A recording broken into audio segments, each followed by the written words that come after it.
राम जी की श्री वाल्मीकि रामायण अयोध्या कांड 83वां सर्ग। भरत की वन यात्रा और श्रृंगवेरपुर में रात्रि वास। तदंतर प्रातः काल उठकर भरत ने उत्तम रथ पर आरूढ़ हो श्री रामचंद्र जी के दर्शन की इच्छा से शीघ्रता पूर्वक वन की ओर प्रस्थान किया। उनके आगे आगे सभी मंत्री और पुरोहित घोड़े जुते हुए रथों पर बैठकर यात्रा कर रहे थे। वे रथ सूर्य देव के रथ के समान तेजस्वी दिखाई देते थे। यात्रा करते हुए इक्ष्वाकु कुल नंदन भरत के पीछे पीछे विधि पूर्वक सजाए गए 9000 हाथी चल रहे थे। यात्रा परायण यशस्वी राजकुमार भरत के पीछे 60,000 रथ और नाना प्रकार के आयुध धारण करने वाले धनुर्धर योद्धा भी जा रहे थे। उसी प्रकार 1 लाख घुड़सवार भी उन यशस्वी रघुकुल नंदन राजकुमार भरत की यात्रा के समय उनका अनुसरण कर रहे थे। कैकेयी, सुमित्रा और यशस्विनी कौसल्या देवी भी श्री रामचंद्र जी को लौटा लाने के लिए की जाने वाली उस यात्रा से संतुष्ट हो तेजस्वी रथ के द्वारा प्रस्थित हुईं। ब्राह्मण आदि आर्यों त्रैवेणिकों के समूह मन में अत्यंत हर्ष लेकर लक्ष्मण सहित श्री राम का दर्शन करने के लिए उन्हीं के संबंध में विचित्र बातें कहते सुनते हुए यात्रा कर रहे थे। वे आपस में कहते थे, हम लोग दृढ़ता के साथ उत्तम व्रत का पालन करने वाले तथा संसार का दुख दूर करने वाले स्थित प्रज्ञ श्याम वर्ण महाबाहु श्री राम का कब दर्शन करेंगे। जैसे सूर्य देव उदय लेते ही सारे जगत का अंधकार हर लेते हैं, उसी प्रकार श्री रघुनाथ जी हमारी आंखों के सामने पड़ते ही हम लोगों का सारा शोक संताप दूर कर देंगे। इस प्रकार की बातें कहते और अत्यंत हर्ष से भरकर एक दूसरे का आलिंगन करते हुए अयोध्या के नागरिक उस समय यात्रा कर रहे थे। उस नगर में जो भी दूसरे सम्मानित पुरुष थे, वे सब लोग तथा व्यापारी और शुभ विचार वाले प्रजाजन भी बड़े हर्ष के साथ श्री राम से मिलने के लिए प्रस्थित हुए।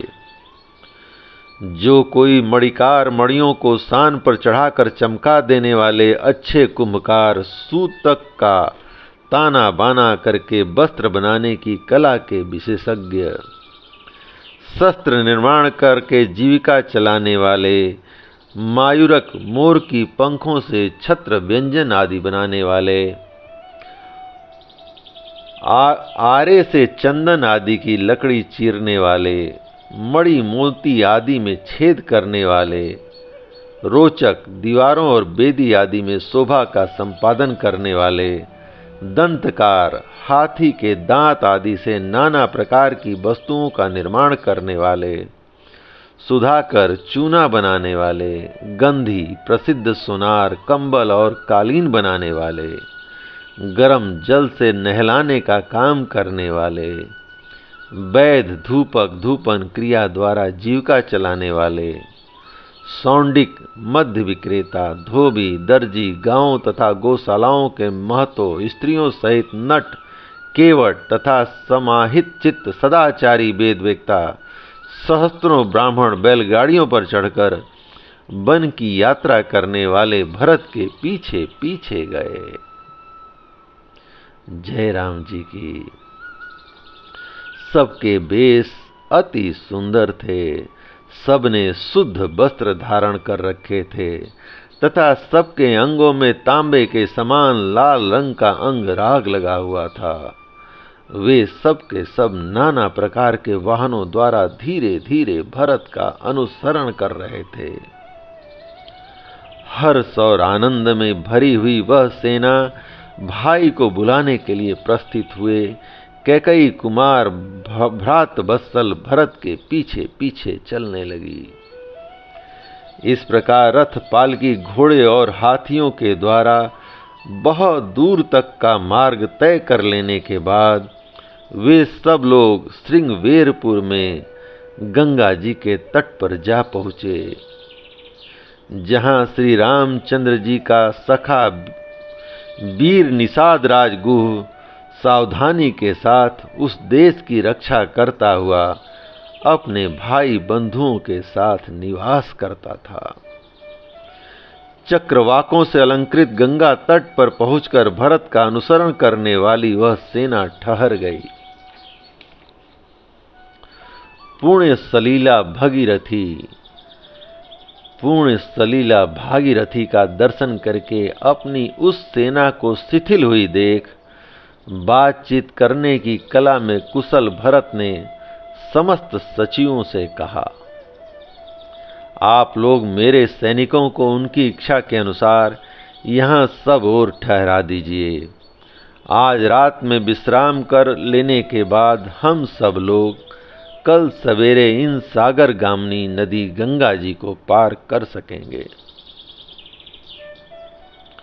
यहाँ ठहरने का एक और प्रयोजन है। मैं चाहता हूँ कि गंगा जी में उतरकर स्वर्गीय महाराज के पारलौकिक कल्याण के लिए जलांजलि दे दूं। उनके इस प्रकार कहने पर सभी मंत्रियों ने तथास्तु कहकर उनकी आज्ञा स्वीकार की और समस्त सैनिकों को उनकी इच्छा के अनुसार भिन्न भिन्न स्थानों पर ठहरा दिया। महानदी गंगा के तट पर खेमे आदि से सुशोभित उस सेना को व्यवस्था पूर्वक ठहराकर भरत ने महात्मा श्री राम के लौटने के विषय में विचार करते हुए उस समय वहीं निवास किया। जय राम जी की। इस प्रकार श्री वाल्मीकि निर्मित आर्ष रामायण आदि काव्य के अयोध्या कांड का 83वां सर्ग प्रभु श्री राम की कृपा से पूर्ण हुआ। जय राम जी की, जय राम जी की, जय राम जी की।